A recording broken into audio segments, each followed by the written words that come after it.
Give me fuel, give me fire, give me that which I desire.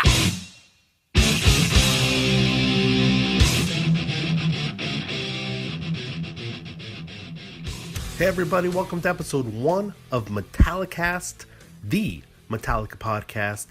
I am your host, my name is Brandon. This is a brand new show from fansonexperts.com where I get to talk anything and everything about my all-time favorite band, the mighty Metallica. And yes, even though I am sitting in my house alone, I still did the devil horns when I did that, because that is how much of a nerd I am. And this is what that podcast, or I should say, this is what this podcast is all about. Me nerding out about Metallica. You might be wondering, if anybody out there is actually listening, what this show is going to look like from episode to episode. And to be honest, there's going to be a bit of experimenting on my end, figuring out what works, what does not work. But I have plans to mix up the format of this show from episode to episode. Metallica is a band that obviously has been around for 30 plus years. They have a long, rich history. So I want to have episodes that focus on the past, discuss the past, analyze the past, celebrate the past. But they are also a band, obviously still very active and relevant in the modern music world. So I want to also talk about current events, news, rumors, gossip, and products that are being released by the band or about the band. Metallica is also a very divisive band. So I'm hoping to have guests on here where I can discuss Metallica and debate Metallica. I mean, all you need to do is walk into a room full of metalheads, say the word load, and you're going to have a lot of passionate responses to say the very least. But of course, the reason we are all fans of Metallica, and if you are listening, I'm assuming you are a fan, otherwise you have a whole lot of time on your hands. But the reason we are all fans of the band is, of course, the music. So this show, first and foremost, is about celebrating their catalog. I want to have episodes where we break down albums track by track. I want to have episodes where we look at live performances, especially ones that I have personally been to. So what we're going to do in episode 1, however, is a bit different, because I'm going to take a moment to talk a little bit about myself. We all have a Metallica story. This is mine.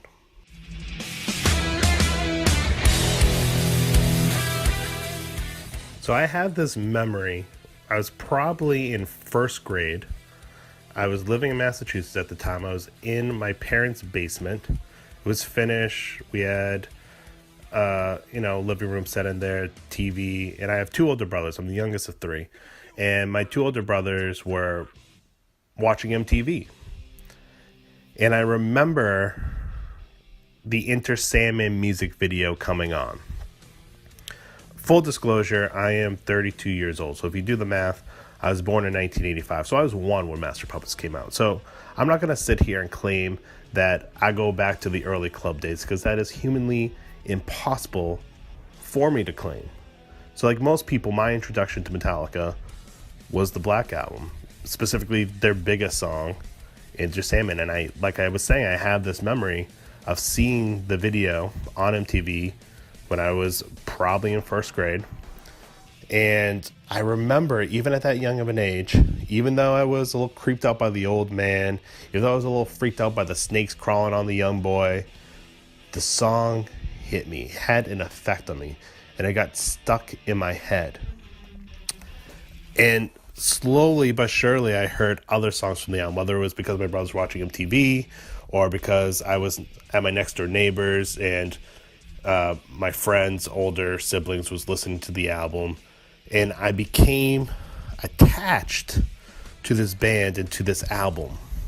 And when I was in second grade, I had my next door neighbor, gave him a blank cassette, had him make me a copy of the Black Album. And I went home, and I remember just listening to it on a boombox, listening to it on my Walkman, on family trips, and just wearing that blank tape out. And I also remember being pissed because the last song on both sides Don't Tread on Me and The Struggle Within, respectively. The tape was not long enough for the full album, so both of those songs were cut off, and I remember being pissed. So that lasted me through second grade. Then when I was in third grade, I had this friend who, even though he was my age, he did a lot more mature things than I was ever able to do. For example, he was allowed to watch Beavis and Butthead. He was allowed to watch R-rated horror movies. And he was allowed to buy basically any album that he wanted to buy. His name was Aaron. If you watch Key and Peele, you get that reference. And he had the CD, or I guess it was the cassette at the time, of the Black Album. And I'd go over his house and we would just blast it. We're in third grade, literally jumping off his bed and rolling around the floor, not together, and just going nuts in his bedroom, listening to this album full blast until his mother would come up and tell us to shut up and calm down. And when I was in third grade, Ron, he gave me an actual cassette copy of the Black Album for my birthday. And that was the first official Metallica album that I owned. And I mean, at the time I was young, I was dumb. I had no clue there were previous Metallica albums. I had no clue what their history was. I never bought a book or read a magazine about them when I was in third, fourth, fifth grade. And this was before the day of the internet. And so I had no clue what their history was. I just knew the Black Album existed, and I was a fan. So then, when I was in sixth grade, or the summer between fifth and sixth grade, Load came out. And I remember hearing Until It Sleeps on the radio and being excited that I was hearing a new Metallica song. And I remember liking the song. And when I was in sixth grade for Christmas, I got my first CD player. And with it, I got one CD. If you guessed Load, you guessed correctly. So I had the Black Album cassette, and I had Load on CD. But I also got a gift certificate for $10 to Newbury Comics, which if you're not from New England, you probably have no clue what Newbury Comics is, but it's a local independent record store chain, and where I would go to all the time through college even. And I went there, and I decided, you know what, let me check out the Metallica section. And I was shocked to see that they not only had other albums, but they had 4 other albums that I'd never heard of. Those 4 albums, of course, being Kill 'Em All, Ride the Lightning, Master Puppets, and Justice for All. And I had enough money on my gift card to get one of those. So I was just stared at the album covers. I knew nothing about them. And I said, what album cover is going to piss my parents off the most? I think the one called Kill 'Em All with the blood and sledgehammer. That's going to get a rise on my parents. Let me buy that one. So I did. I brought it home. My mother asked to see what I bought. I showed her. She was a little bit hesitant. She scolded my older brother for letting me buy it, and then ultimately let me keep it and listen to it. And I remember putting it on and just being shocked at what I heard. I was like, this sounds nothing like Metallica.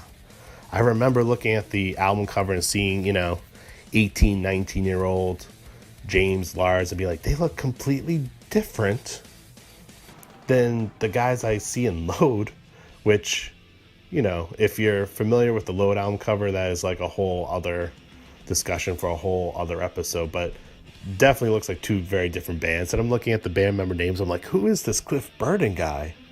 And just being confused, but interested. And I kept on going back to that album, and I kept on getting more and more into it. And by the time 7th grade concluded, I had all the Metallica albums. I had Metallica t-shirts.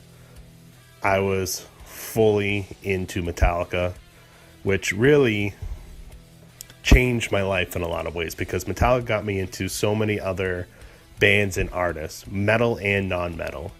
Because of Metallica, I decided to check out Megadeth.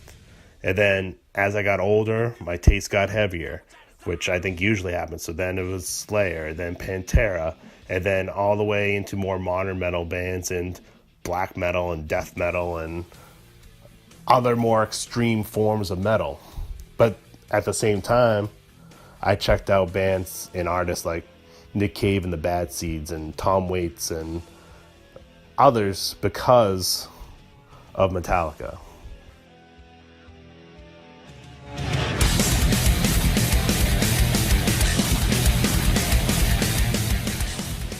Whether it was through cover songs that Metallica recorded or reading an interview with James about what he was listening to, I would just discover all these different bands, and never mind, the whole new wave of British heavy metal bands like Diamond Head, and I'm going back to Debray Comics and buying the best of Diamond Head and Misfits collection albums and Motorhead albums, and just getting a history of that style of metal and hard rock and punk, and trying to become as educated as possible, and then just keep on going back more and more in time till I felt like I had a firm understanding of different styles of music and the whole history of rock and roll. And it all started for me with Metallica. Furthermore, when I was in high school, I decided to pick up the bass because of Cliff Burton and joined the band. And that turned into joining the high school jazz band and playing bass and taking private lessons and this and that. And long story short, ended up graduating high school, going to Berklee College of Music in Boston, Massachusetts, graduating, and now I'm a music teacher. That is how I make my living. It is a job I love. I get to do music every single day, get to pass whatever knowledge I have about music on to the next generation. And there are people along the way that helped me and were an influence on me. I had a couple great music teachers and whatnot, but the one artist that really impacted me to do all this was Metallica. And to this day, no matter how extreme my taste got or how many non-metal artists I got into, I always go back to Metallica. And I never stop talking about Metallica, and drives my wife crazy, drives my friends crazy. But you know what? Now I get to drive all of you crazy with this podcast, where I get to do nothing but talk about Metallica. So this is episode 1 of Metallicast, a shorter episode, but I wanted it to be sort of an introduction of sorts to what you can expect going forward, and an introduction to me personally, so you just sort of know who I am, why I'm doing this, and what this show is all about. So if you are out there and you are listening, please spread the word if you liked what you heard. Also, go to iTunes, subscribe, download, and leave a review of Metallicast. If you're on Twitter, please follow me at Metallicast. That is at Metallicast, all one word, Metallicast. Hit me up on there. Let me know what you think. Follow me. And also, send me a tweet. Send me a DM. Let me know what your Metallica story is. Like I said, we all have one. Share me yours. And maybe in episode 2, I can read 1 or 2 on the air if anybody's out there listening and actually reaches out, which remains to be seen. But like I was saying, go to iTunes, subscribe, download, review. Go to Twitter, follow me at Metallicast. And you can also find this episode and all future episodes on YouTube and at fans.experts.com, which is our home site. Shout out to my cousin, who is the man behind Fans.Experts, who will produce and edit and ultimately release this episode. And he is doing an Iron Maiden podcast. There's a good chance if you like Metallica, you like Iron Maiden. So check out his podcast. It is called the Maiden Fan Podcast. You can find them on iTunes, fans.experts.com, and on Twitter at Maiden Podcast. So I decided I'm going to end every episode with a Metallica cover song. Not a song that they covered, but a song by Metallica covered by somebody else. There are hundreds, if not thousands, if not millions of cover songs out there. So some good, some bad, some indifferent. You can let me know what you think on Twitter at Metallicast, of course. Today, I'm going to end this episode with a cover of Nothing Else Matters, recorded by a man named William Joseph, who is a piano player. And this is an interesting cover, sort of classical, sort of new agey, definitely not metal. Definitely be interested in what you think. So let me know. Until next time, ladies and gentlemen, metal up your ass. Yeah!